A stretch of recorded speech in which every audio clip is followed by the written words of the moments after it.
Welcome back to the Marvel Movie Minute, a daily podcast which we disassemble a film from the Marvel Cinematic Universe into 1-minute segments and then examine it in obsessive and occasionally hilarious detail.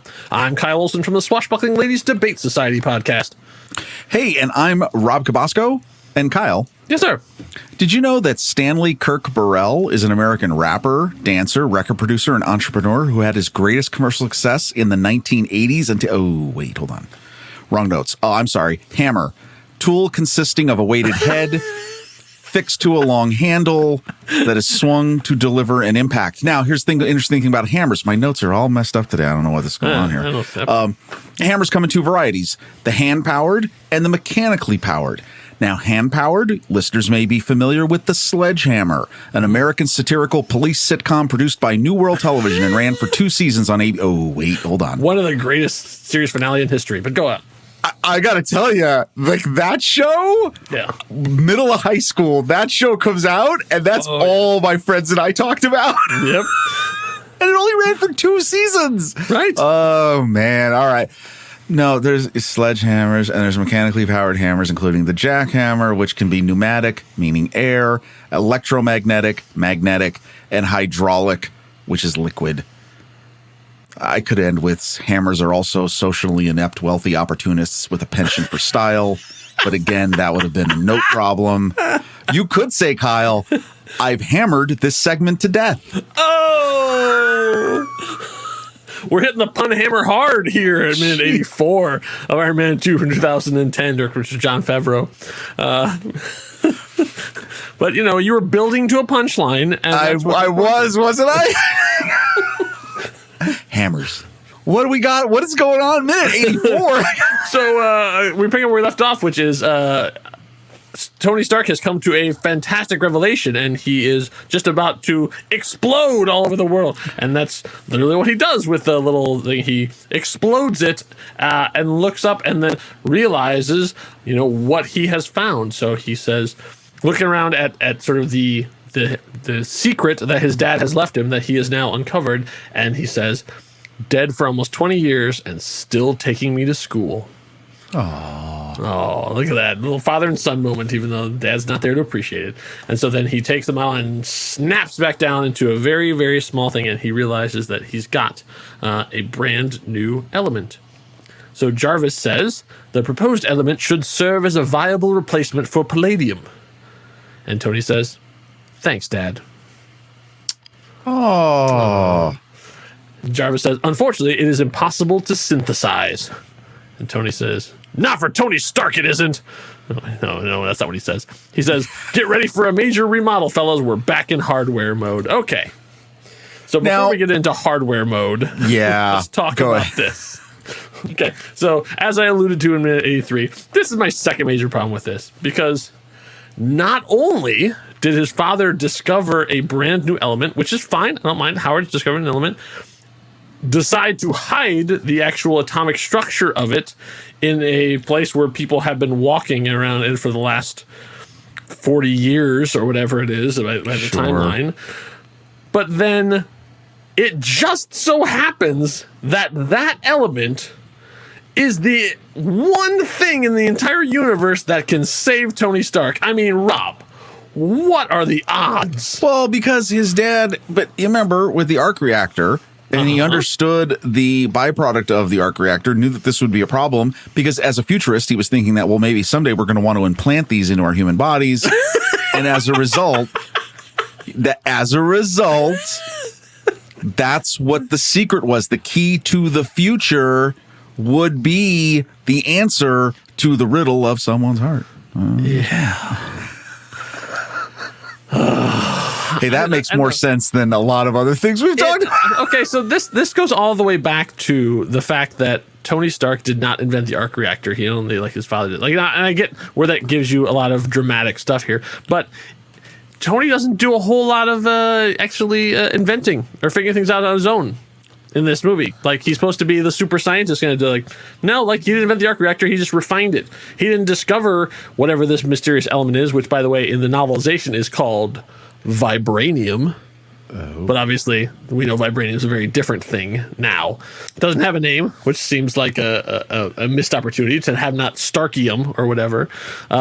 He didn't discover this element on his own. His dad figured it out. He just figured out how to do it. So, like, Tony Stark is just, like, cleaning up Howard Stark's messes. Like, Well, it undercuts the character of Tony Stark to have him not figure these things out on his own. All he does is, like, does some, like, internet sleuthing, essentially. Okay, now not to be I may wade into some dangerous waters when I say this. You could make the argument like this is very Steve Jobsian, meaning that does Apple ever invent anything? No, what they do is they take stuff that's been known or people have had out there and they perfect it in terms of how it's implemented or how it's executed. Well, that's kind of what Tony is doing. Is it? It's okay. Yeah, because I mean, he also then also steals the credit. So I mean, that's very Steve Jobsian as well. Well, it's the name. It's the same name. It works. No, it's in the family. You don't. That doesn't. That you doesn't can apply. steal No, look at though. But you raise a good point. I really, honestly, the only way I can have this make sense is that Howard. The implication is that Howard thought this was going to be in people's bodies at some point, and there was going to be an issue. Yeah, but see the arc reactor. Whatever Starkium, we have to figure out a name for it. If you give out a better name than Starkium, let us know. That I made that connection. The movie doesn't make that connection at all.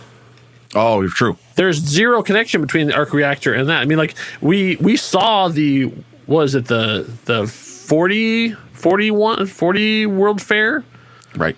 And there was no arc reactor there. Even though he had some sort of like hovery car thing. Obviously, chronologically from when this movie was released, that's still in the future. But like for us, it's in the past. Right. But I don't know. It just seems like to not have Tony make any of these major things himself. Like all he does is like figure out how to take something that his father invented and do it now. It undercuts him as a great inventor because he's not inventing anything. He's just refining it. Yeah, I'm less concerned about that because again, I think the way he is refining it is so powerful and useful that I'm okay with that. I think more or less this is too deep, but I think it continues to humble him. Like I think this is part of his. I think this is his hero's journey that goes across multiple movies. Is that you know that this isn't you. You know that you're not all what you say you are. Right. I mean, like this is, and I think this moment of dead for almost 20 years, still taking me to school. That's a clear acknowledgement of that on Tony's end. He can only say that in a room by himself. He wouldn't say that to anybody else. True. And it is fathers and sons. I mean, that's what the whole. Oh, sure. The whole underlying theme of this is legacy and, what we owe to ourselves and what Ivan's father left him. Anger and betrayal and this simmering pot of that came out to boiled over into revenge, and this is what Tony's father left to him is the key to the future. And well, no, let's remember Tony's father left his son anger and betrayal as well until Nick Fury deepfaked a video of his dad and then started else.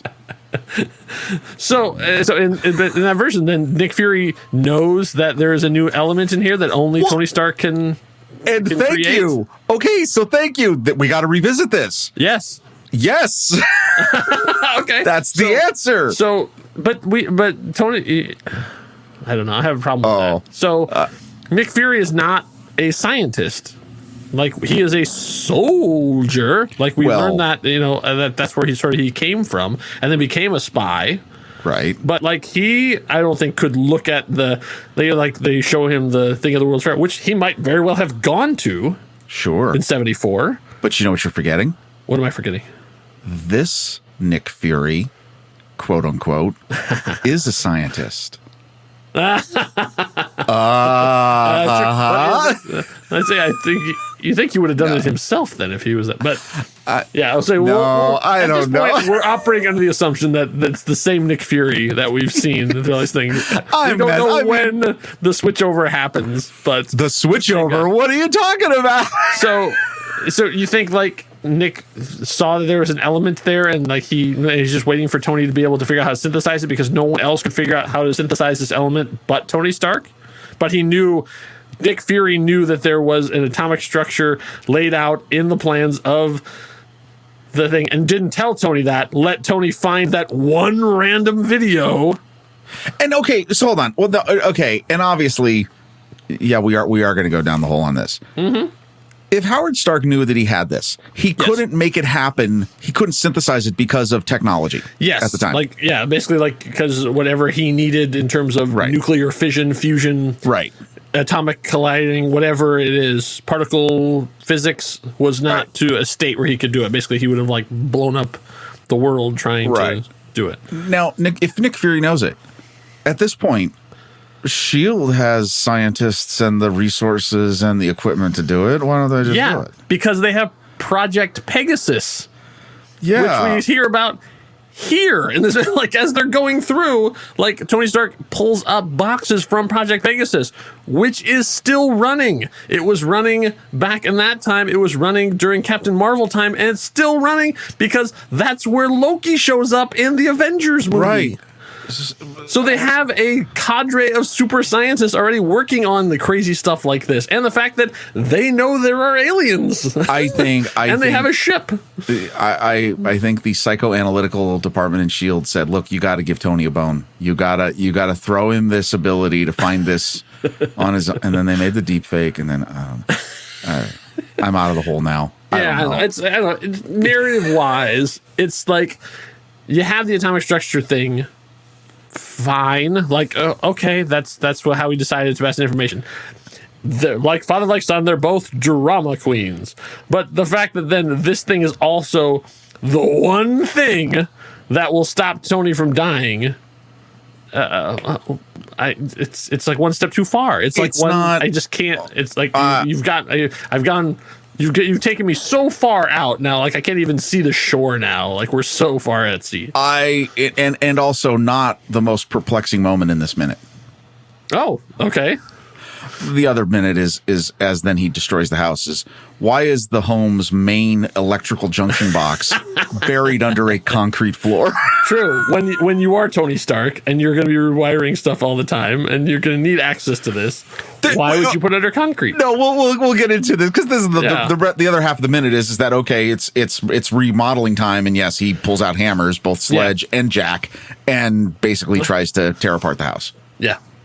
And we also see then Dummy and you are also then trying to help. We actually I think Dummy gets a close up. Oh, yeah. Actually, it has a sound now. We haven't heard that before. It goes wonk, wonk, like this. It's the little. It doesn't have a face. Doesn't have anything else. Just has a little claw, but it has a little sound now that it does. The fact that Dummy gets a close up is pretty impressive. Oh yeah. The other thing that gets a close up is that the Dell server farm that exists apparently in a room in Tony's workshop. That's new placement. Oh no, and with beautiful rope lighting and everything. Mm-hmm. But yeah, there's a couple racks here of Dell servers. And then as he's busting through the walls and everything, and I think it is funny that they go from sledgehammer to the jackhammer. Mm-hmm. But yeah, he has to go through the floor of I guess it's the main living room. Yeah. There's this massive junction box with handles on the cover. Why are there handles if it's under the concrete floor? I don't understand that. That seems like a power box that would be outside. Yeah, or accessible under a ceiling or something. Right, why is it? Like you're saying, it has handles, so then why would it be covered over? I gotta tell you, this is one thing in this. What is it? A montage, obviously. Yeah, of course. Yeah, that just makes me Iron Man rock theme kicks in. Right. That part just bothers me. Why would you do that anyway? So yeah, he pulls that out. It's a big junction box. We can see he's got big power cords. Industrial stuff. Yeah, and this is Tony Stark the Builder. He actually is going to construct something. That's to say, and we're back in hardware mode. So then the minute ends with a Dummy reaction shot because Tony is doing something in the ceiling, and Dummy looks up, and we know it's Dummy because for the first time, his name is on the side. So you can see on the piston, sort of on the leg part, it actually says DUM-E, Dummy. His little brother Wally is probably in the bathroom.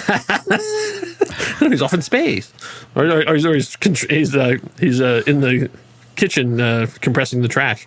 Wouldn't you just love it if there was like a by and large like box in the background? Like that would be awesome. Anyway. Why, dummy? So on that sort of unreactive reaction shot, that's where minute 84 comes to an end. Yes. So in honor of Dummy getting his name put on it, if you like names on things, have we got the place for you, because we've got our own merchandise store. That's right. If you like having the names of things put on stuff, boy, can we help you, because we have all sorts of Marvel Movie Minute merchandise, plus a bunch of stuff from our other Next Reel family of podcasts. If you like stickers, if you like magnets, if you like pillows, if you like shirts, if you like masks, we've got all that stuff. Whatever you want, we'll put our logo on anything that we are allowed to. You know what we should do? We should do hammers. Hammers. Yeah. I would like a hammer. A hammer? A hammer. Yeah, a Justin Hammer. Oh, that would be cool. Right? There's a merchandising opportunity that they've, or like, why isn't there an Iron Man iron? Is there an Iron Man iron? There should be. Oh, there is an. Oh no! Wait, that's a good idea. Disney product services, call us. That's the Justin Hammer, the Iron Man iron. I mean, come on, somebody has got to have done that. I cannot be the first person to come up with the Iron Man iron. Well, maybe that's the problem. Maybe that there have been other people and they're just not good at advertising it. Yeah, that's all. Oh boy. Yeah. So nextreel.com/merch. All of our stuff is there. Please buy something. A couple of those dollars come back to us to help keep the show running, because bandwidth isn't free. So be back here for minute 85. We figure out when we see Tony Stark is actually doing more construction and actually calls in some help. Yes, one of our favorite characters makes a triumphant return, and a very bizarre Easter egg that drove people crazy at the time and now makes no sense at all. You don't want to miss the minute 85 to find out what the heck I'm talking about. Enough said. Bye.